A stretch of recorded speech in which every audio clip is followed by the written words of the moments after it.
Terima kasih.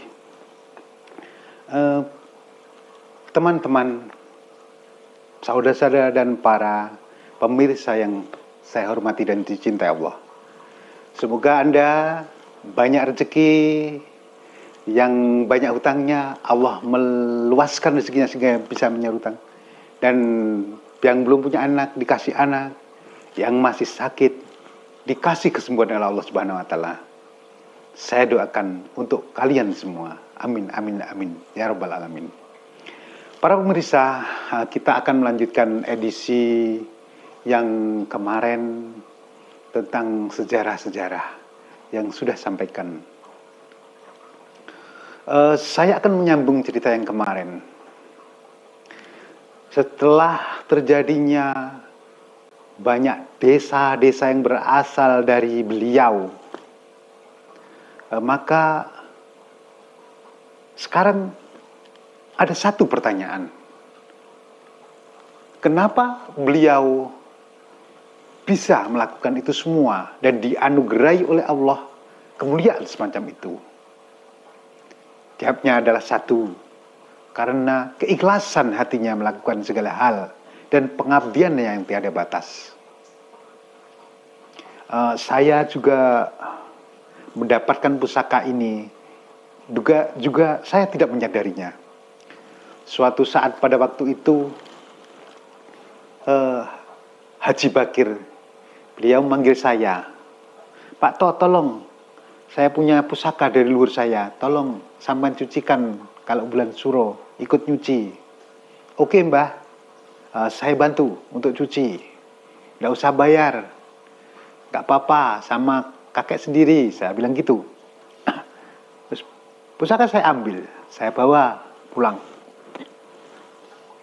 Setelah saya cuci rapi, saya kasih minyak wangi, saya doa, saya tidak lupa membaca sholawat, serta apapun itulah, termasuk mendoakan empu yang membuat keris ini.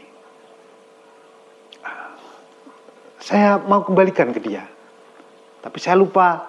Saya ketemu sama Abah Bakir. Bah, kemarin sudah saya cuci pusakanya, mau saya kembalikan. Gitu, saya bilang gitu.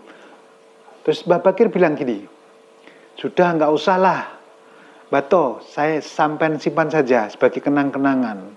Itu pusaka dari luhur saya. Beliau dengan mudahnya mengatakan itu. Karena saya juga maklum beliau orang Muhammadiyah yang kurang mencintai seperti budaya-budaya ini.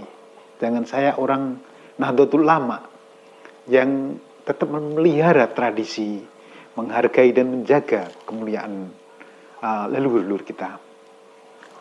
Akhirnya pusaka itu saya simpan di rumah. Dan sejarah yang telah saya ungkapkan tadi adalah bahwa leluhur-leluhur dari beliau, Syekh Abdul Adzim Corean, masih banyak yang ditebus di sekitar Masjid Agung Tebus sana. Ini adalah pusaka yang insya Allah dulu digunakan untuk mengalahkan maling kendiri yang punya Aji Rawarontek itu.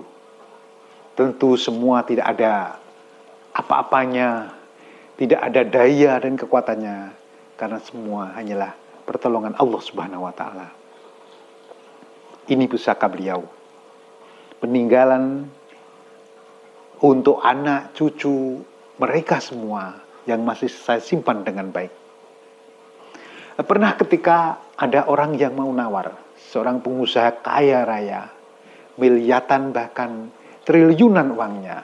Betul, saya bilang tidak bohong. Saya tulus mengatakannya dengan hati. Manto, dulu kamu punya pusaka dari Kiai Haji Bakir. Masih ada toh? Saya bilang, ada bah. Terus, boleh kasih saya, nanti saya beli gitu. Saya bilang dengan sangat hormat, ya maaf sekali bah, saya tidak menjual pusaka itu. Karena beliaunya mengamanatkan saya untuk menyimpan dan merawatnya. Andaikan anak cucunya ada yang kesini dan melihatnya, maka saya akan berbesar hati bisa memperlihatkan kepada mereka. Dan mereka akan bangga dengan saya karena merawat seluruh pusaka-pusaka dari leluhurnya. Saya jawab begitu. Ya alhamdulillah saya masih kuat menahan pusaka ini, tidak menjualnya dengan jiwa dan raga saya. Saudara-saudara yang saya hormati, merawat pusaka sebenarnya tidak begitu sulit. Pertama, dicuci setidaknya 1 tahun sekali. Kalau pusaka Jawa itu biasanya bulan Suro. Kalau pusaka Islami dicuci biasanya tiap bulan Maulid kelahiran Kanjeng Rasulullah Shallallahu Alaihi Wasallam. Begitu biasanya. 1 tahun cukup sekali.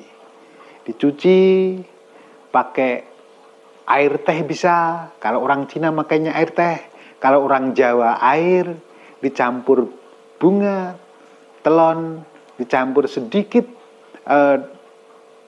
serbuk daripada belerang, dicampur sedikit lagi, ada menyan sedikit, itu nanti dibasuhkan pelan-pelan pakai sikat, bersih, lalu dikasih handuk, lep,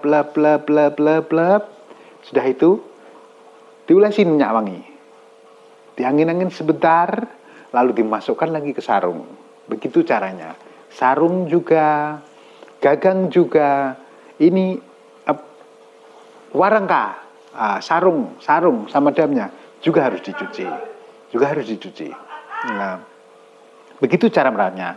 Jangan lupa ketika Anda merawat pusaka, selalu mendoakan siapa yang memberi pusaka itu, leluhur semua, ayah ibunya semua, dan jangan lupa